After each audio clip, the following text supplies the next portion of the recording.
Magandang araw mga kaistorya!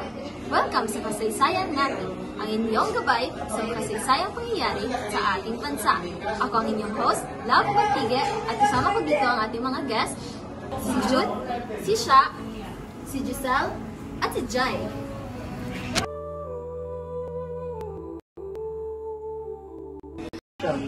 Sa episode na ito ay sisilipin natin ang isa sa pinakamahalagang dokumento sa ating kasaysayan, ang 1935 Constitution.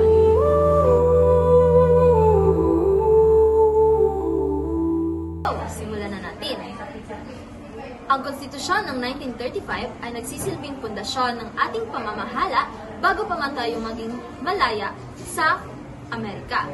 So ito ang batas na naglatag ng daan para sa Commonwealth Government at kalaunan sa ating kasarilan. Napakahalaga nito kaya halina't alamin natin ang kwento nito. Bago natin talakayin ang mga provision nito, balikan muna natin ang konteksto. So, nasa ilalim pa tayo ng Amerika noon.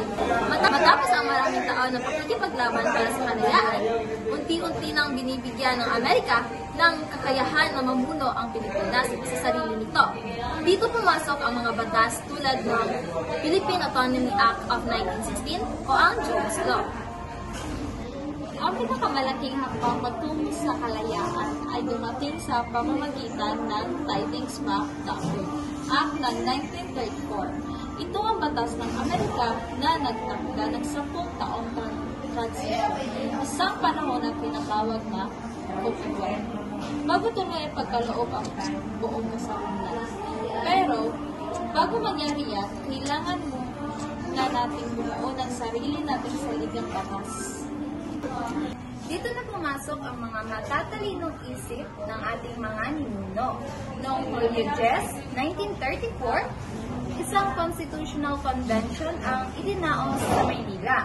Nagtipon ang 202 na delegado mula sa iba't ibang probensya upang buuin ang saligang batas na magiging gabay ng ating bansa. Ilan sa mga pangunahing personalidad dito ay sina Claro M. Recto na naging presidente ng convention at si Jose P. Laurel na bahagi ng 7 wise men na bumalangkas sa draft ng Constitution. Niratifikahan ng taong bayan sa isang plebisito noong May 14, 1935 at noong November 15, 1935, formal na pinasayaan ang Commonwealth of the Philippines kasama ang ating bagong Constitution. So, ano ang mga bang mahahalagang provision ng 1935 Constitution o bakit ba ito mahalaga? So, first is the Republican form of government, kung saan binibigyan ng kapangyarihan ang taong bayan na mamili ng mga mamumuno sa bansa.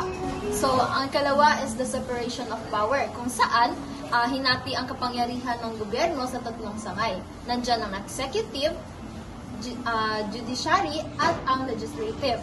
So, ang legislative, nandyan ang the National Assembly or ang Congress. So, ang legislative is yan ang gumagawa ng mga law. Then, sa executive, nandyan ang president. And lastly, ang judiciary, kung saan yan sila ang nag-i-ensure na pantay-pantay ang pagkakagawa ng batas. So, ito ay para maiwasan ang pag-abuso sa kapangyarihan. So, pangatlo is ang Bill of Rights, kung saan, tulad ng US Constitution, kasama rin dito ang Bill of Rights na nagpoprotekta sa pangunahing karapatan at kalayaan ng mga taong bayan. So, ang pang-apat ay ang pagsulong ng wikang pambansa. Mahalaga rin ito mahalaga ito dahil isinasaad dito ang provision para sa pagpapaunlad at pagpapatibay ng isang wikang pambansa. So, ang 1935 Constitution ay hindi lamang isang simpleng dokumento. Ito ay ating mapa patungo sa ganap na kasarinlan. Ito ang naging gabay ng ating bansa sa loob ng mahabang panahon, hanggang sa panahon ng pananakop ng mga Hapon at sa pagtatag ng ika-3 Republika noong 1946. At kahit na marami ng konstitusyon ang sumunod tulad ng 1973 at 1987. Ang mga prinsipyo at karapatang nakapaloob sa 1935 Constitution ay patuloy na nananahan at nagbibigay inspirasyon at sa ating mga batas ngayon. Ito ang simula ng ating pagiging isang tunay na malayang bansa na may sariling pamahala at sariling mga prinsipyo.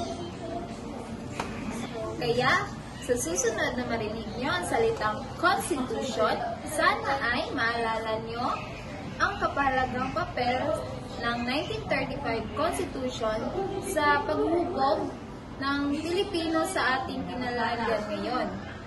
Ito ang legacy ng ating mga ninuno ng nagsumiklap para sa isang maayos at malayang bansa.